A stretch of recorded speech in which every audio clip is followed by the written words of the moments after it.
In 2006, the late, great Anthony Bourdain visited Ireland for an episode of his acclaimed food and travel show No Reservations.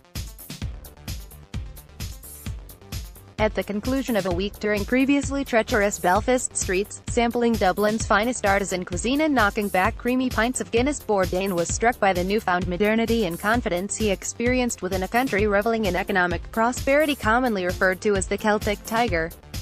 Dublin has made more than its fair share of sacrifices over the years, Bourdain surmised, but the time has come, and Ireland, in the capital city I love, is enjoying a rebirth that is long overdue. Fast forward 6 years, when he was presenting a new program titled The Layover, and Ireland was a vastly different place. The country was in the depths of a recession caused by financial greed and the banking crash. EU pushed austerity and a pitiful government reaction led to widespread emigration, and the fair city Bourdain returned to was on its knees.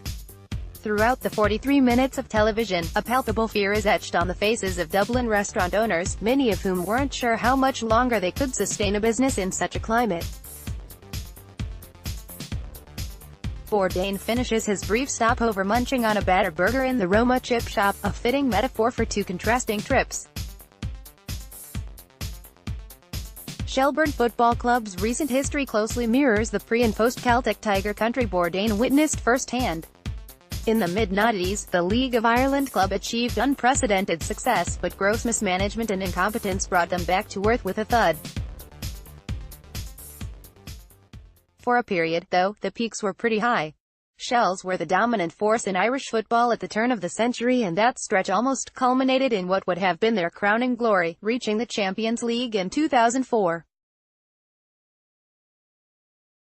Shelbourne's return to prominence in the 1990s was overseen by their portly majority shareholder Ollie Byrne, a man both admired and despised in equal measure.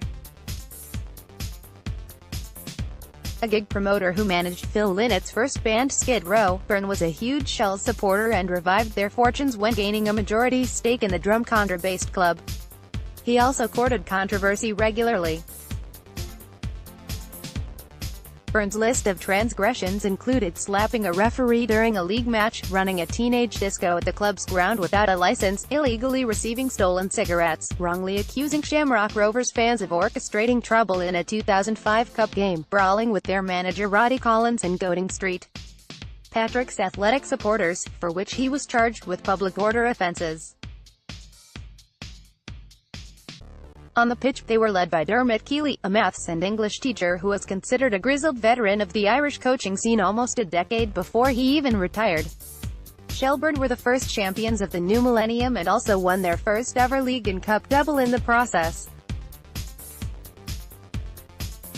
They backed that up with another title in 2001-2002, largely secured in acrimonious fashion when closest challengers St. Patrick's Athletic were docked 15 points for fielding two ineligible players, but Keely left to join newly formed side Kildare County. He was replaced by Pat Fenlon, who had played under Keely for all of his tenure. A year later, the League of Ireland switched from the traditional European model to one played over the summer months within a calendar year. This was introduced under the premise that warmer weather would ensure smoother pitches and therefore allow clubs to better prepare for continental qualification in the process.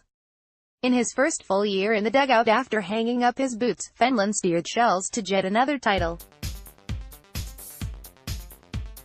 His side contained a collection of guys recruited from the lower echelons of the English League pyramid alongside Illawarra journeymen. There was Welshman Steve Williams in goal and his fellow countryman Jamie Harris at the back. They accompanied league stalwarts such as Owen Heary, Stuart Byrne and all-time Alloy top scorer Jason Byrne. The star of the team was undoubtedly future Ireland international Wes Hoolahan, then a precocious, baby-faced beacon of hope, as opposed to the still baby-faced but marginalised figure who was Eamon Dunphy's darling in recent times. The Lansdowne Road riots of 1995. As champions, Shelbourne were Ireland's representatives in European competition the following summer. In the off-season they'd recruited impressively, signing former Middlesbrough man Alan Moore and African Cup of Nations winner Joseph Ndio. Entering in the first qualifying round, they travelled to face Iceland's KR Reykjavik. All Finland's best-laid plans went pear-shaped though, and the hosts raced into a 2-0 lead. Despite the early concessions, Shells remained resolute. Moore pulled one back in the 83rd minute before Christian Orn Sigurdsson put through his own net. The return game at Tulka Park ended in a tense 0-0, but it was enough to send Shells through. Next up was Hajduk Split, the Croatian giants who were perennial participants in both the Champions League and UEFA Cup. The first leg took place in Split, and the small band of Shells supporters were in raptures 5 minutes in when Glenn Fitzpatrick put them ahead. The delirium didn't last. Hajduk quickly equalized and by the hour mark led 3-1. Again, Shells refused to lie down and accept their fate. In the 89th minute, a long ball forward was headed into the path of Moore, who drilled a low shot into the corner of the net to hand his team a precious second. Despite carrying 2 away goals, Shells still faced an uphill battle in the second leg. They hadn't won a European game on home soil since 1993, and no Irish team had ever progressed past the second qualifying phase. Just over 9,000 people crammed into Tulka on a balmy north side night in hope rather than expectation. A goal wasn't forthcoming. 1 minute turned to 15. 15 skipped on to 45 and an hour raced by. Then, with 12 minutes remaining on the clock, Shells earned a corner. Moore swung in a delivery which was punched away by Hajduk keeper Matko Perdijic. The ball found its way back to Moore on the right. He whipped across towards the back post that was headed to the edge of the box. As the ball softly fell from the sky as lightly as a snowflake, Dave Rogers volleyed it sweetly with his left foot and looked on as it crashed violently into the roof of the net. It was a career highlight for the Liverpudlian, who made his way to Shells on some sort of British Isles footballing road trip via clubs in England, Scotland, Wales and Northern Ireland. Moore added a second in injury time, and with that, Shells had created their own piece of Irish footballing history. That set the scene for a monumental night a week later. Shelbourne knew there was a high probability they would face a major European club, and they got that glamour tie when drawn to face Deportivo La Coruña. Deportivo had won La Liga in 2000 and were Champions League semi-finalists just months before venturing to Dublin. Their squad included Juan Carlos Valerón, Diego Tristan, Roberto Acuna, Aldo Descher, Fabrizio Colaccini and Joan Capdevila amongst others. Due to the increased interest in the city, the tie was switched from Tulka to Lansdowne Road. 30,000 attended, including many supporters of rival clubs Bohemians, Shamrock Rovers and St. Patrick's Athletic. Shells held Deportivo to a credible 0-0 draw on that night, and the sides were still deadlocked in the return match in La Coruña for an hour, before the Spaniards' greater quality told and they prevailed 3-0. Although they fell at the final hurdle, Shelbourne's efforts shined a light on the league as a whole and opened up the possibilities of what Irish sides could achieve in the future.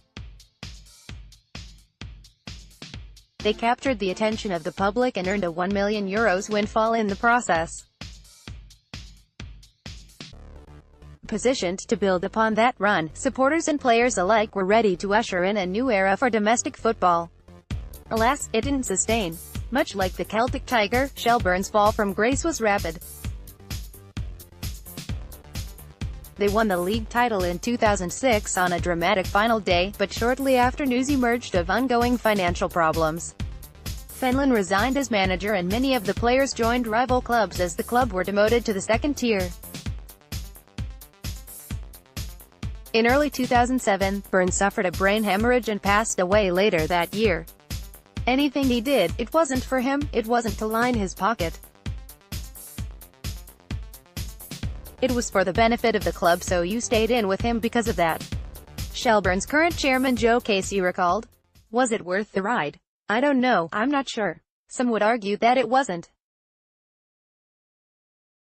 Shells have only played in the top flight in 2 of the last 12 seasons and are a distant 4th in Division 1 at the moment.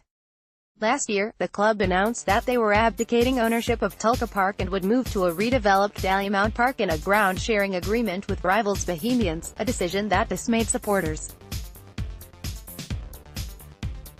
The glory days of 2004 seem a lifetime away.